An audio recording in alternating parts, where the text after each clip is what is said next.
কামৰূপ জিলাৰ অন্তৰ্গত হাজোৰ বিদ্যাপুৰত প্ৰয়াত ভৱেন্দ্ৰনাথ বিশ্বাসীৰ সোঁৱৰণত স্মৃতিৰ পাতত ভৱেন্দ্ৰনাথ বিশ্বাসী এখনি সোঁৱৰণী গ্ৰন্থ উন্মোচন কৰা হয়। গ্ৰন্থ উন্মোচনী সভাৰ সভাপতিত্ব কৰে কিচিন দাসে। ইয়াৰ পিছতে প্ৰয়াত ভৱেন্দ্ৰনাথ বিশ্বাসীৰ প্ৰতিচ্ছবিত বন্তি প্ৰজ্বলন মাল্যৰ্পণ কৰা হয়। স্মৃতিৰ পাতত ভৱেন্দ্ৰনাথ বিশ্বাসী গ্ৰন্থ উন্মোচন কৰে হাজো ৰাইজৰ সভাপতি মোহন চন্দ্ৰ মালাকাৰে। সভাত গোবিন্দ মালাকাৰে প্ৰয়াত ভৱেন্দ্ৰনাথ বিশ্বাসীদেৱৰ জীৱন গাথাৰ ওপৰত সাৱলীল বক্তৃতা দাঙি ধৰে।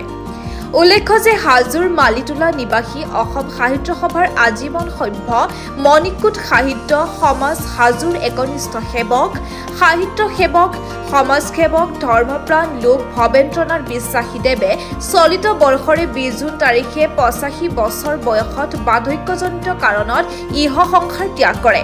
তেখেতৰ মৃত্যুত বিভিন্ন দল সংগঠন ব্যক্তি নিৰ্বিশেষে শ্ৰদ্ধাঞ্জলি জ্ঞাপন কৰি বিদেহ আত্মাৰ চিৰশান্তি কামনা কৰে। মৃত্যুৰ সময়ত তেওঁ বহু আত্মীয় স্বজনক ইহ সংসাৰত এৰি থৈ যায়। স্বৰ্গীয় ভৱেন্দ্ৰনাথ বিশ্বাসী ডাঙৰীয়া তেখেত যোৱা 20 জুন তাৰিখে স্বৰ্গগামী হয় আৰু আজি তেখেতৰ আদ্য শ্ৰাদ্ধ। এই আদ্য শ্ৰাদ্ধ উপলক্ষে তেখেতৰ স্মৃতিগ্ৰন্থ হিচাপে এখন স্মৃতিৰ পাতত ভৱেন্দ্ৰনাথ বিশ্বাসী নামৰ এখন স্মৃতিগ্ৰন্থ উলিয়াইছে। আজি সেইখন উন্মোচিত হ'ল। যিনক ভৱেন্দ্ৰনাথ বিশ্বাসী আজিৰ যুগৰ কাৰণে এজন বিৰল ব্যক্তিত্ব, এটা বিৰল ব্যক্তিত্ব। এনেকুৱা এজন সৎপুৰুষ আজি ভাবিবলৈ টান লাগে। এইবিলাক কথা ইয়াত লিখা হৈছে যে তেখেতে অসম চৰকাৰৰ শিক্ষা অধিকৰ্তাৰ কাৰ্যালয়ত প্ৰথম নিম্নবৰ্গৰ সহায়ক হিচাপে আৰু পিছত উচ্চবৰ্গৰ সহায়ক হিচাপে কাম কৰিছিলে। যিটো সময়ত তেখেতৰ ওচৰলৈ কাম বিচাৰি যি আহে, চিনাকি হওক অচিনাকি হওক, সকলোৰে কাম কৰি দিব আৰু বিনিময়ত দুই এজনে যদি কেতিয়াবা যে একাপ চাহ খাওঁ আহক বুলি কয়, যদি তেখেতে কয় উল্টাই নহয় মইহে খুৱাম, আপোনালোকে খুৱাব নোৱাৰে।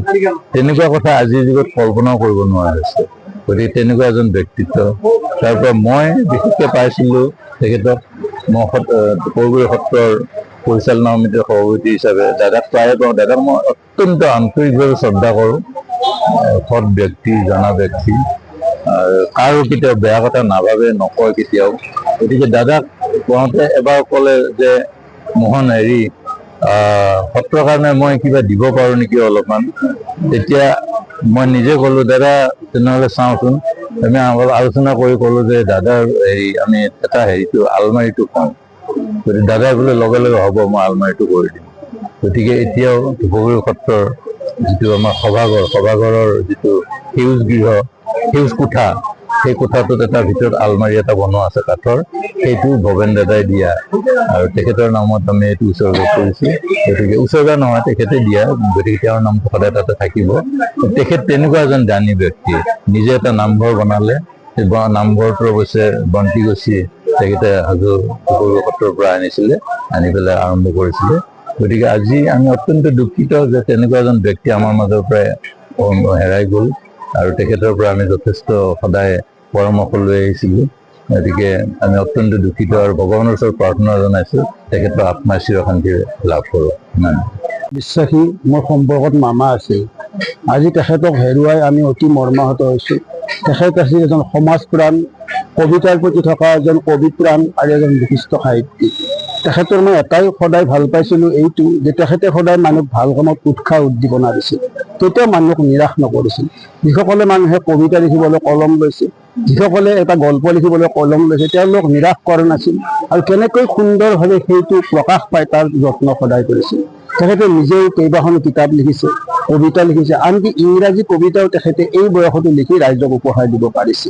আৰু সেই কিতাপ, তেখেতে লিখা গ্ৰন্থ আমাৰ অসমৰ মাননীয় মুখ্যমন্ত্ৰী হিমন্ত বিশ্ব শৰ্মা ডাঙৰীয়ালৈ পঠাইছিল আৰু সেই গ্ৰন্থ পঢ়ি হিমন্ত বিশ্ব শৰ্মা ডাঙৰীয়াই তেখেতক ধন্যবাদ জ্ঞাপন কৰিছিল আৰু তেখেতৰ পৰা আশীৰ্বাদ বিচাৰিছিল। আৰু যোৱাটো বহাগত তেখেতলৈ বিহুৱান পঠাইছিল মুখ্যমন্ত্ৰীৰ ফালৰ পৰা।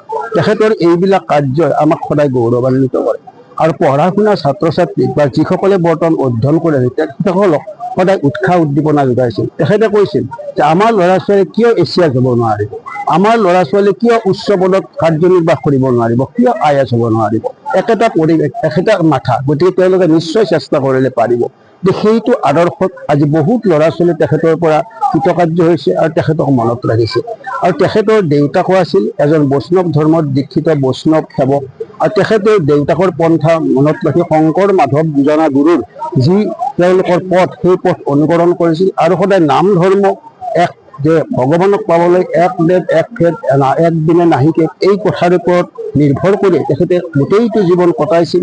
আৰু যোৱাবেলি তেখেতৰ পত্নী অৰ্থাৎ মোৰ মামী যেতিয়া মৃত্যু হৈছিল, তেখেতে নিজে বৰদুহি গাঁৱলৈ গৈ ভকতবৃন্দক আমন্ত্ৰণ কৰি আনিছে আৰু মৃত্যুৰ আগমুহূৰ্ততে তেখেতৰ গ্ৰন্থত লিখি থৈ গৈছে, মোৰ মৃত্যুৰ পিছত ভকতৰ দ্বাৰাই মোৰ সেৱা সৎকাৰ কৰিবা, মোৰ কাজ কৰ্ম ভকতৰ দ্বাৰাই কৰিবা আৰু সকলোৰে নিৰামিষ আহাৰে পৰিৱেশন কৰিবা, কোনো মাছ মাংসৰ যাতে তাত ব্যৱহাৰ নহয়। গতিকে সেইজন বৈষ্ণৱ প্ৰাণ আমাৰ সকলোৰে প্ৰিয়, আমাৰ অতি মৰমৰ মামা আজি আমাৰ মাজত নাই। আমি দুখত ভাগি পৰিছোঁ, কাৰণ তেখেতে আনকি যেতিয়া তেখেতে মৃত্যুৰ আগলৈকে কাণৰ সুখত লিখিব পৰা নাছিল বা শুনিব পৰা নাছিল, তেখেতে কলমেৰে লিখি লিখি মানুহক কৈছিল যে মই কাণেৰে নুশুনো, গতিকে উপদেশমূলক কথা বা তেখেতৰ মনোবাঞ্ছা সেই কাগজত লিখি প্ৰকাশ কৰিছিল। গতিকে সেইজনৰ ব্যক্তিৰ যি অহোপুৰুষাৰ্থ, সেইজনৰ মানুহৰ যি অন্তিম ইচ্ছা তেওঁ পূৰণ কৰাৰ চেষ্টা কৰিছিল আৰু সদায় ৰাইজৰ ভালটো বিচাৰিছিল, কাকো কেতিয়াও বেয়া কথা কোৱা নাছিল। আৰু মানুহে যে কয় যে ইটোৰ কথা সিটোত লগাই বেয়া কয়, তেওঁ কেতিয়াও কাৰো বেয়া কথা শুনা নাছিল, সকলোকে ভাল বুলি কয়।